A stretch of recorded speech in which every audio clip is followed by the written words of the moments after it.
Oui, Isabelle. On parle des médecins, cette fronde des médecins. Demain, il y aura cette rencontre. Plusieurs milliers de médecins qui ont l'intention d'y participer pour dire ces 4 vérités au Collège des médecins. Selon le point de vue des médecins, le Collège des médecins n'a pas d'affaire à se mêler des négociations actuelles qui opposent les fédérations médicales, qui sont 2 syndicats de médecins, les spécialistes et les omnis, au gouvernement du Québec. C'est, vous le savez maintenant, parce que je pense qu'on l'a vraiment beaucoup expliqué, le projet de loi 106 qui est au cœur de ce litige. On veut refondre le mode de rémunération des médecins. Entre autres, on veut lier une partie de leur salaire à certains indicateurs de performance. On veut aussi obliger les milieux de pratique, les cliniques, les GMF, les spécialistes, par exemple, à prendre en charge toute la population avec des priorités pour les gens plus vulnérables. Il y a beaucoup de choses qu'on veut simplifier, mais on veut surtout qu'il se passe quelque chose pour améliorer, en fait, les soins aux patients. Et je pense que les médecins aussi veulent ça. Oh oui, on veut améliorer le système, ça c'est sûr. Puis on sait que du côté des patients, là, les messages continuent d'entrer. Il y a beaucoup d'inefficacité puis beaucoup de doutes à savoir si on peut se faire traiter. Là. Et tu lisais tout juste avant la pause, Fred, le témoignage de Steven qui est avec nous justement. Bonjour, merci beaucoup de prendre le temps de participer. Oui, bonjour, merci beaucoup à vous. On vous écoute, Steven. Oui, c'est ça. Moi, ma femme était surveillée parce que sa mère a eu 2 cancers du sein. Elle a senti des bas sur son sein, donc elle est allée passer une biopsie. Elle attendait après les résultats. Elle n'a jamais été capable d'avoir les résultats. Puis quand elle a hâté, elle s'est fait dire « Ah, mais t'as pas de médecin qui te suit, t'as pas de médecin de famille, donc on peut pas te donner les résultats. Si tu veux les résultats, il faut que tu ailles à l'urgence, que tu rencontres le médecin pour qu'il signe une décharge comme quoi qu'on peut te donner les résultats. » Et aujourd'hui, vous en êtes où? Ma femme est très chanceuse, elle travaille pour une pharmacie. Puis un de ses pharmaciens, sa femme est médecin, donc elle a écrit un papier comme quoi qu'elle pouvait recevoir les résultats. Et est-ce que ça va? Comment va la santé? Oui, elle avait rendez-vous aujourd'hui. Tout est beau. Elle va être vérifiée à chaque 6 mois. Bon. Mais ça a été quelque chose, c'est ça. Puis vous vous êtes perdu dans la maison des fous, puis dans la stratosphère médicale, à pas savoir ce qui advenait des résultats. Et ça, là, la perte de résultats ou l'ignorance de ce qu'il advient de tous ces tests qu'on nous fait passer, c'est terrible. Il y a tellement de gens qui vivent ça. C'est pas normal. Oui, c'est ça qui est pas normal, entre autres. Ce qui est le pire là-dedans, c'est qu'on a un médecin de famille qui a soi-disant pris sa retraite, donc il a fait un paquet de patients orphelins, pour se rendre compte que maintenant, il travaille pour une clinique qui s'occupe des patients orphelins. Ouais. Merci beaucoup, Steven. Il y a Daniel. Ça fait plaisir. Passez une belle journée. Merci, vous aussi. Daniel de Saint-Lazare qui dit « Nous sommes tous payés à la performance ». Oui. Il rappelle que ça nous touche, nous aussi, en radio, Isabelle. Mais on n'a pas tous une job à temps plein jusqu'à la fin de notre vie, par exemple. Non, exact. Ça, c'est sûr. Il y a quelqu'un qui dit, avec la pénurie de médecins, est-ce qu'on pourrait avoir un renouvellement d'ordonnance sans être obligé de passer par un bilan de santé? La personne spécifiée, c'est 580 $ au privé, c'est un bilan de santé, parce que son conjoint prend les mêmes médicaments depuis 20 ans. Puis là, elle est obligée d'avoir un bilan de santé pour renouveler son ordonnance. Donc, mais des fois, ça peut être important que ton médecin revérifie ce que tu prends, puis tu peux avoir besoin d'ajustements dans ta prescription aussi. Oui. Donc, il y a quand même cette importance d'avoir... la notion de médecin de famille, moi, je trouve qu'elle est importante. On nous l'a vendu, puis on l'a acheté. On a dit, ben oui, c'est important d'avoir un médecin de famille. Puis moi aussi, c'est ce dont je rêve. Mais ensuite, on se dit, si on n'arrive pas à y accéder, est-ce qu'on peut trouver d'autres manières de servir les gens? Là? On voit que les gens se posent des questions. C'est pour ça qu'on a créé les GMF, où là, on dit, ben t'as peut-être pas de médecin de famille, ou si t'en as un, mais qui est pas disponible, t'as quand même les autres qui sont là. Mais c'est compliqué aussi, accéder à un GMF. Bref, on va, puisqu'on parle des médecins de famille, qui aujourd'hui, d'ailleurs, se joignent aux moyens de pression des médecins spécialistes. Vous savez qu'il n'y aura plus de cours donnés, de stages, entre autres, aux futurs médecins. Il y en a 2000 en ce moment là, qui ne sont pas dans les hôpitaux à travers leurs différents stages, qui viennent prêter main forte d'une certaine façon au réseau. Il y en a 1000 qui sont à risque de ne pas graduer. Donc, 1000 futurs médecins. Après, on va venir me dire que ça va pas toucher les soins aux patients. Peut-être pas aujourd'hui, demain matin, mais certainement à moyen terme, à court et moyen terme. On va voir ce qu'en pense le docteur Benoît Eppel. Il est médecin de famille en Estrie. Bonjour, docteur Eppel. Contente de vous retrouver. Oui, ça fait plaisir. Bonjour. On n'est pas d'accord sur votre fronde par rapport au Collège des médecins. Vous êtes, évidemment, la dernière fois qu'on s'est parlé, docteur Eppel, vous étiez de ces médecins là, très favorables à vos moyens de pression, puis vous êtes de ceux qui pensent que le Collège des médecins est allé trop loin. La relation entre les médecins québécois et le Collège des médecins, qui est notre ordre professionnel, qui défend le public, c'est une relation amour-haine depuis longtemps. Je dirais davantage une relation haine que d'amour. Depuis belle lurette. Les médecins n'ont jamais beaucoup apprécié le Collège des médecins. On a toujours trouvé le Collège je dis on, mais ça m'inclut, là, le Collège des médecins un peu déconnecté de la réalité terrain.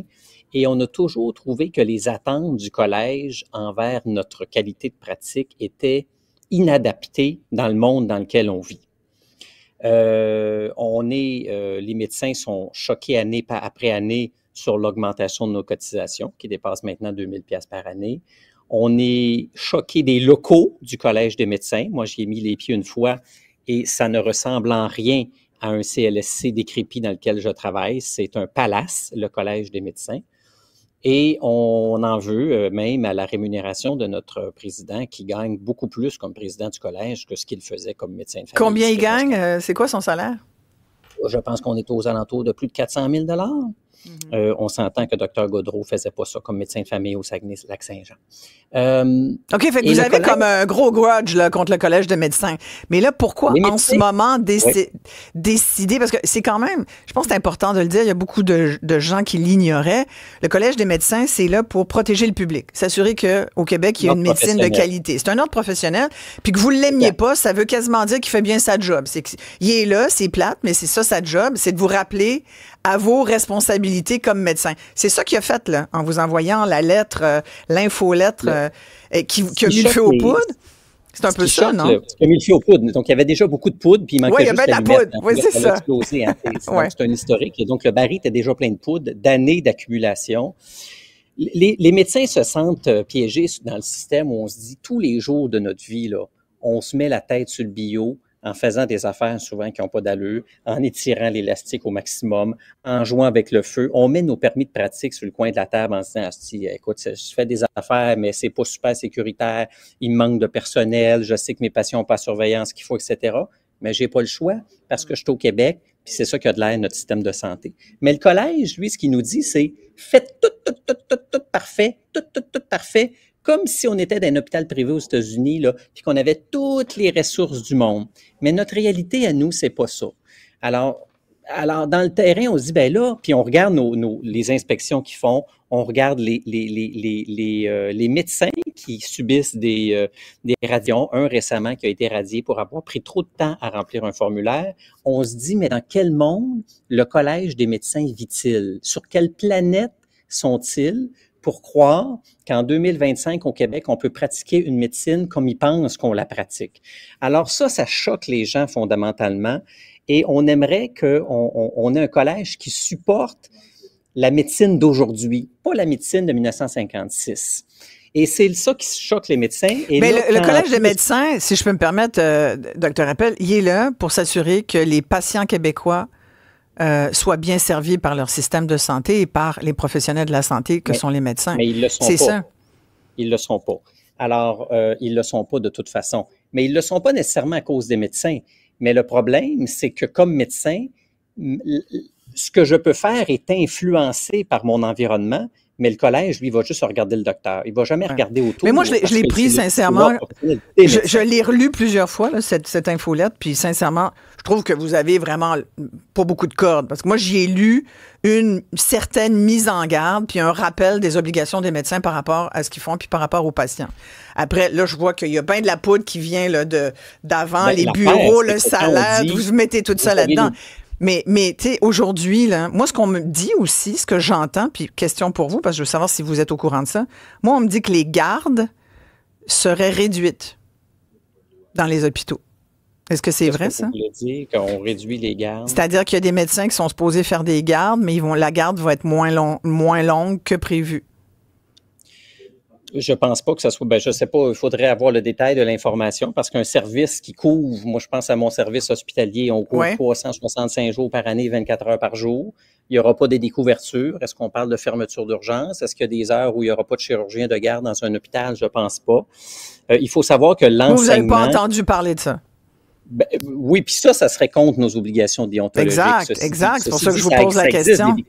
Ça existe des découvertures. Hein? On le vit dans ma région, dans des spécialités. Il y a un médecin, quand il part en vacances, il y a un avis de service, puis on transfère le monde à Montréal. On a des corridors vers le Children ou vers l'Institut cardio, des choses comme ça. Mais il faut savoir, il ne faut pas mélanger les choses. Quand on dit qu'on arrête l'enseignement aux étudiants en médecine, les étudiants en médecine n'offrent pas de soins à la population. Moi, quand je suis avec mes étudiants en médecine, même dans des stages, ils vont voir des patients, j'en vois pas plus parce qu'ils sont là et tous les patients qu'ils voient, je les revois. Les internes, les résidents sont touchés par ça. Eux offrent des soins aux patients. Donc, je peux être chez moi, le résident peut être à l'hôpital puis faire de la job. Eux vont offrir une couverture de garde 24/7. Eux vont travailler la nuit, etc. Nos externes, là, on est toujours à côté d'eux. Donc, ils n'offrent pas de soins directs à la population. Oui, ils voient des patients, les examinent, ne prescrivent rien, ne font pas de prescription, peuvent prescrire une diète, peuvent prescrire... mais les résidents en ce moment, puis des fois, on voit les résidents. Oui, mais les résidents, actuellement, on ne fait pas de grève pour les résidents. Et effectivement, une grève qui toucherait les résidents, leurs prestations parce qu'on doit les superviser lorsqu'ils font de la clinique, même si cette supervision peut être faite à distance. Là, on toucherait les soins à la population, on mettrait la population à risque parce qu'ils offrent des soins directs à la population. Ce n'est pas le cas des stagiaires en médecine. OK. Et là, vous nous confirmez donc, pour vous, de ce que vous en savez dans votre pratique, là, en Estrie, il n'y a pas de soins aux patients qui sont moindres qu'avant vos moyens de pression. C'est ça que vous continuez de dire. Non. Puis au contraire, moi, quand j'ai des externes avec moi, là, je ne vois pas un patient de plus. Là. J'en vois 10, là, puis je leur ai dit, mais va voir lui. Là. Puis là, on revise tout ça après ensemble. Ils ne me permettent pas d'en voir 12, 13, 14. Là. Alors, les externes, ce sont des stagiaires qui nous accompagnent, n'offrent pas de soins supplémentaires à la population comme les résidents le feraient. Fred? Docteur Eppel, on a plusieurs commentaires de gens qui sont inquiets. Il y a un auditeur de l'Est de Montréal qui dit, pour avoir travaillé dans le milieu de la santé pendant 18 ans, il y a beaucoup des budgets là, qui sont accaparés par les salaires des médecins, puis il en reste tellement peu pour le restant. Quand on parle des conditions de travail, est-ce que c'est un élément à garder en tête? Comment on peut résoudre là, cette équation-là?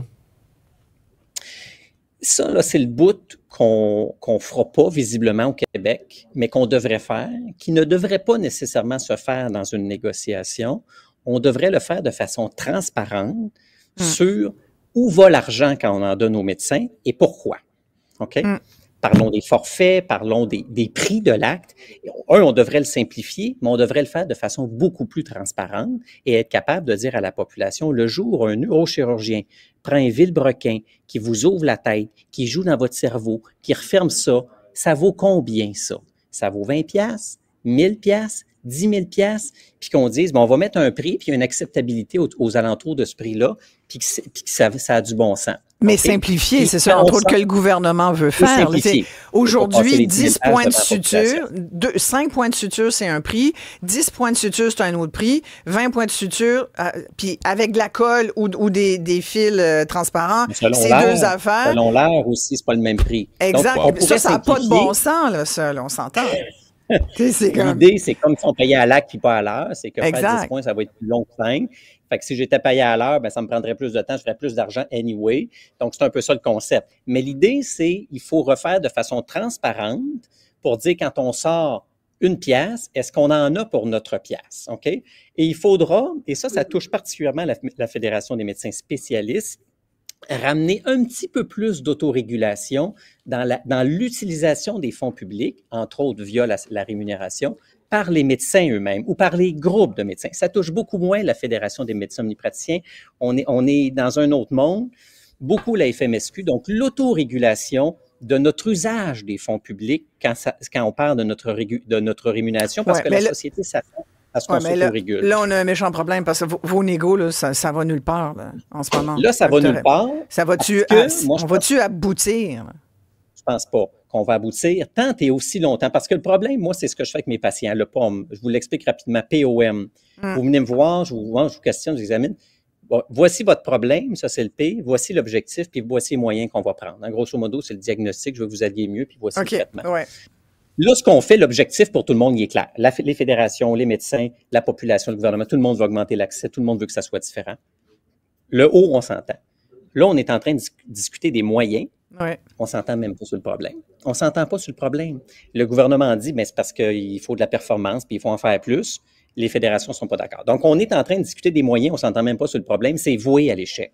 Il faut reculer, peut-être même arrêter les négociations, puis inclure dans la discussion la population, les fédérations, les médecins qui ne sont pas nécessairement militants des fédérations, les universités, les autres professionnels pour dire, OK, qu'est-ce qu'on fait? On remet ça à zéro, on refait la page blanche, et une fois qu'on aura quelque chose entre les mains, on négociera quelque chose. Votre problème de pomme, là, on le comprend tout à fait, c'est très clair, mais c'est nous qui sommes poignés avec les pépins, là, en attendant. On les a coincés à travers la gorge. Vous l'avez à travers de la gorge, le pépin, vous êtes en train de vous étouffer. Ouais. Mais on est merci. écœuré de ce système-là. Les négociations en vision ne vont pas régler le problème. Docteur Benoît Eppel, merci beaucoup d'avoir pris le temps. Docteur Eppel est médecin de famille en Estrie.